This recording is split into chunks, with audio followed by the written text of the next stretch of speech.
Taste the Daily. உதயநிதியின் நண்பர் என கூறி இளம்பெண்ணிடம் மோசடி செய்த திமுகவினர் மீது நடவடிக்கை எடுக்காத ஏவல் துறைக்கு கடும் கண்டனம் எழுந்துள்ளது.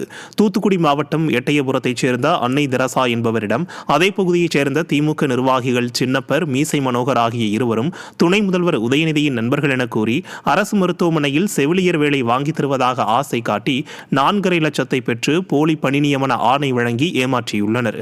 இதுகுறித்து மாவட்ட ஆட்சியர், மாவட்ட எஸ்பி ஆகியோரிடம் தகுந்த வீடியோ மற்றும் ஆடியோ ஆதாரங்களுடன் புகார் அளித்தும் 7 மாதங்களாக நடவடிக்கை எடுக்கவில்லை.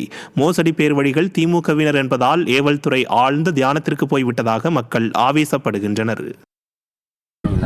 ஆர்டர் காப்பி வச்சு நாங்கள் அடுத்து கோவில்பட்டி ஜிஹெச்சில் போய் நாங்கள் வேலைக்கு போன அந்த டேட்டு படி நாங்கள் பார்த்து ஜாயின் பண்ண போகும்போது அவங்க இது ஃபேக்கான இது, அதனால் வேலைக்கு நீங்கள் சேர முடியாது அப்படின்னு சொல்லி எங்களை திரும்ப அனுப்பி விட்டாங்க. அதை நாங்கள் திரும்ப அவங்களுக்கு ஃபோன் பண்ணி கேட்கல, அவங்களுக்கு எந்த ஒரு பதிலுமே இல்லை, எங்களுக்கு எந்த ஒரு ரீப்ளையுமே இல்லை.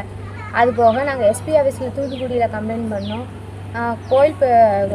தூத்துக்குடி கலெக்டர் ஆஃபீஸில் கம்ப்ளைண்ட் பண்ணோம். அங்கேருந்து எங்களுக்கு எந்த ஒரு பதிலுமே கிடைக்கல.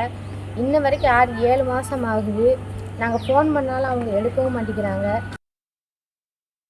ஈரோட்டில் பானிபூரி விற்பனையாளர்கள் மோதிக்கொண்ட வீடியோ வெளியாகி விடிய அரசின் சட்டம் ஒழுங்கு லட்சணத்தை பறைசாற்றி வருகிறது.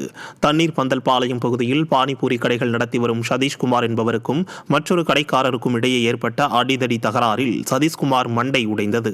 இதுகுறித்த வீடியோ வெளியாகி ஸ்டாலின் ஆட்சியில் சண்டை சச்சரவிற்கும் மண்டை உடைப்பிற்கும் பஞ்சமே இல்லை என பகிரங்கமாக குற்றம் சாட்டப்படுகிறது.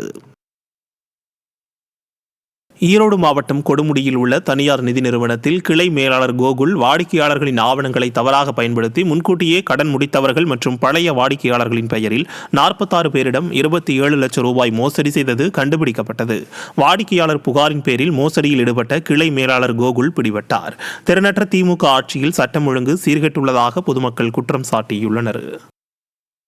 சென்னை ஆர்கே நகர் பகுதியில் ரீல்ஸ் வீடியோ பதிவிட்டதை கண்டித்து மனைவியை கத்தியால் குத்திய கணவர் பிடிபட்டார். கொருக்குப்பேட்டை கண்ணகி நகரில் வசித்து வரும் திருமணமான 22 வயது பெண் ஒருவர் இன்ஸ்டாகிராமில் ரீல்ஸ் வீடியோ பதிவிட்டு வந்ததால் அவரது கணவர் சங்கர் தகராறு செய்து வந்ததாக கூறப்படுகிறது. இந்த நிலையில் இந்த பிரச்சினை தொடர்பாக மனைவியை சங்கர் கத்தியால் குத்தியதில் படுகாயமடைந்த அவர் மருத்துவமனையில் சிகிச்சை அளிக்கப்பட்டு வரும் நிலையில் சங்கர் பிடிபட்டார். திறனற்ற ஸ்டாலின் ஆட்சியில் காவல்துறை மீது சிறிதும் பயம் இல்லாததால் குற்ற செயல்கள் அதிகரித்து வருவதாக குற்றம் சாட்டப்பட்டது.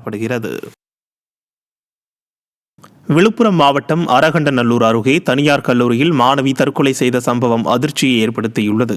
கொல்லூர் கிராமத்தில் தனியார் கல்லூரியில் BSc 2ஆம் ஆண்டு மாணவி கல்லூரி மாடியிலிருந்து குதித்து தற்கொலை செய்து கொண்டார். இந்த சம்பவம் ஸ்டாலின் ஆட்சியில் பெண்களுக்கும் மாணவிகளுக்கும் பாதுகாப்பில்லை என்பதை மீண்டும் ஒருமுறை நிரூபித்துள்ளதாக குற்றம் சாட்டும் பொதுமக்கள் தூங்கிக் கொண்டிருக்கும் ஏவல்துறை மாணவியின் மரணத்திற்கு நீதி கிடைக்கும் வகையில் நடவடிக்கை எடுக்குமா என்றும் கேள்வி எழுப்பியுள்ளனர்.